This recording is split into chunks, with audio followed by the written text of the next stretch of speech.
Donc pour cette deuxième vidéo, on va essayer de travailler la question de la gestion du temps. C'est la question la plus importante dans l'exercice de la note de synthèse, puisque l'exercice de note de synthèse est un exercice facile si on enlève ce critère-là. Si je vous dis que vous avez 1 jour ou 2 jours pour faire une note de synthèse, c'est plus du tout la même chose que si je vous dis que vous avez 5 heures. Donc il est très important quand on se prépare à ce concours d'avoir en tête ce fondamental-là. Il faut réussir à terminer en 5 heures et c'est tout l'enjeu de ce qu'on va essayer de voir aujourd'hui. Alors en gros, et c'est ce qu'on va voir aussi au fur et à mesure des autres vidéos, on a 6 étapes pour bien réussir sa note de synthèse.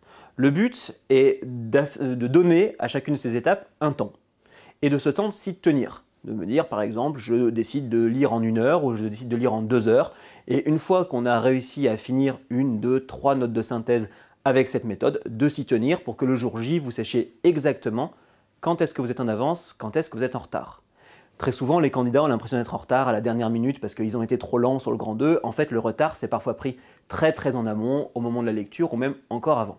Donc, on essaye de définir pour chacune de ces étapes, pour chacun de ces 6 temps, on essaye de définir le temps type et on le garde quel que soit le sujet. Sujet facile, sujet difficile, sujet avec lequel on est à l'aise, sujet qu'on ne connaît pas du tout, on garde ce même timing.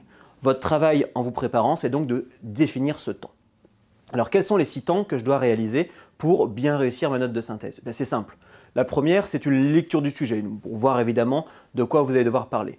Le deuxième temps, c'est ce qu'on va appeler la stratégie de lecture. Tout ce que je dois faire pour pouvoir justement bien préparer ma lecture, qui, vous l'aurez compris, est le 3e temps, lecture et prise de notes. 4e temps, une fois que j'ai tout ça, eh bien, je vais essayer de construire un plan, construire une introduction. Et puis après, 5e temps, la rédaction. 6e temps, les relectures. Ça, c'est ce qui fabrique l'ossature de votre devoir. Vous avez en gros dedans 2 temps qui sont à peu près objectifs. Le tout premier, lecture du sujet, vous n'allez pas mettre 40 minutes pour lire le sujet. Et puis le tout dernier, la relecture, vous n'allez pas passer des heures et des heures de relecture. Donc le fait est que ces 2 temps-là sont à peu près fixes. Les 4 autres, eux par contre, peuvent beaucoup bouger d'un candidat à l'autre. Le but de cette vidéo n'est pas de vous dire voilà le temps qu'il faut utiliser, c'est de vous dire voilà les possibilités et après de trouver chacun sa propre méthode, son propre timing. Alors du coup, faisons assez simple. Le premier temps de lecture du sujet. On va dire que globalement sur les 5 heures, vous consacrerez à peu près 5 minutes à la lecture du sujet et s'il vous reste un peu de temps dans ces 5 minutes, au survol du sommaire pour regarder un petit peu de quoi il retourne.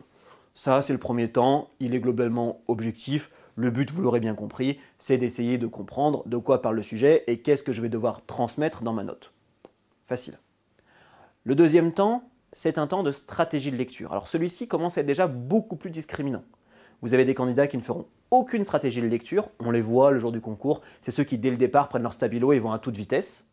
Ce n'est pas ce que je vous conseille. Et puis d'autres qui au contraire vont prendre peut-être jusqu'à 45 minutes pour cette stratégie de lecture. Disons que nous, l'objectif, c'est quand même de rester un peu entre les deux, autour de 20-30 minutes par exemple.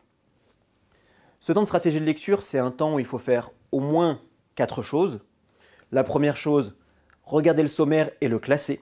Le classer par nature, par exemple, en fonction de la nature des documents. Le classer selon la méthode du JPG. J'aurai l'occasion d'en reparler. Juridique, pratique, globale, c'est une méthode qui me semble pas mal fonctionner.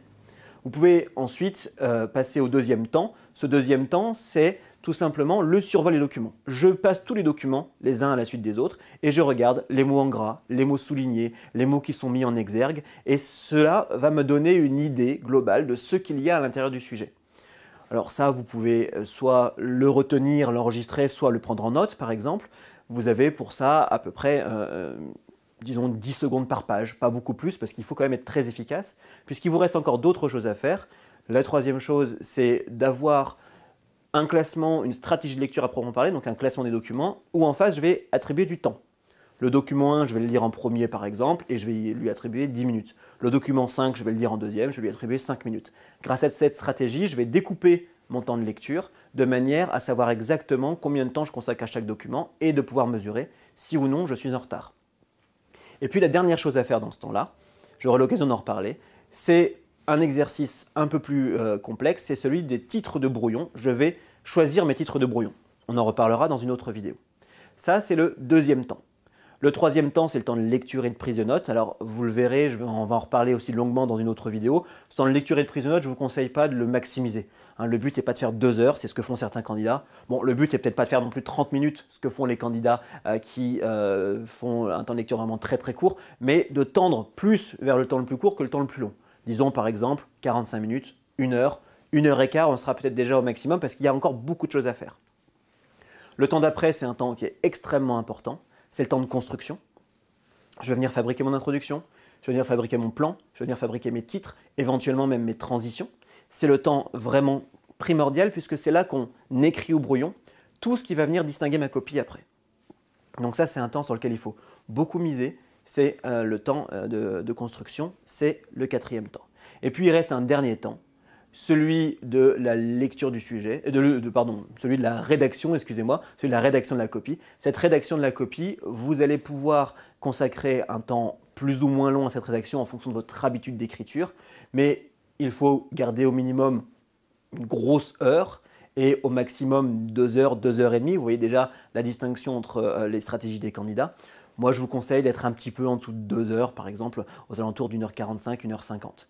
Et puis après, gardez à peu près un quart d'heure pour la relecture, pour bien relire les choses, bien faire attention aux fautes d'orthographe, et puis aussi et surtout pour avoir un tout petit matelas de réserve dans le cas où je n'ai pas tout à fait réussi à terminer. Je sais qu'il me reste ce petit contingent de temps.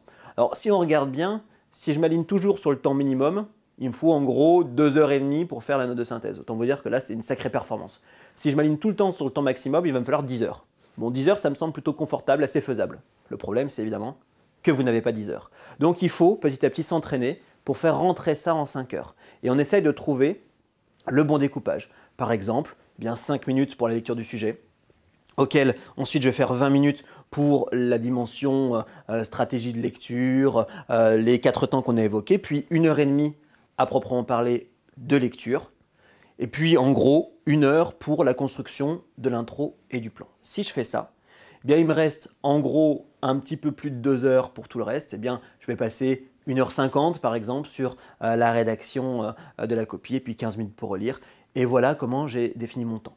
Vous, au fur et à mesure des entraînements, vous devez trouver le temps juste, le temps qui fait que vous terminez votre copie et que vous obtenez une bonne note. Le jour J, vous n'avez plus à vous préoccuper du temps. Vous prenez votre montre, vous la mettez à minuit et vous regardez où vous devez en être.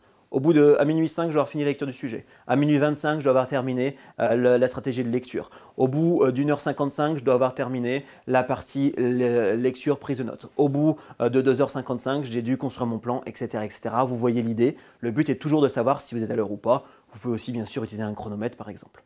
Voilà, c'est un conseil que je vous donne pour gérer votre temps. Ce qui est très important, c'est de bien définir cette stratégie avant d'aller au concours et le jour J, de s'y tenir, une fois encore, que le sujet soit facile, difficile, connu ou inconnu.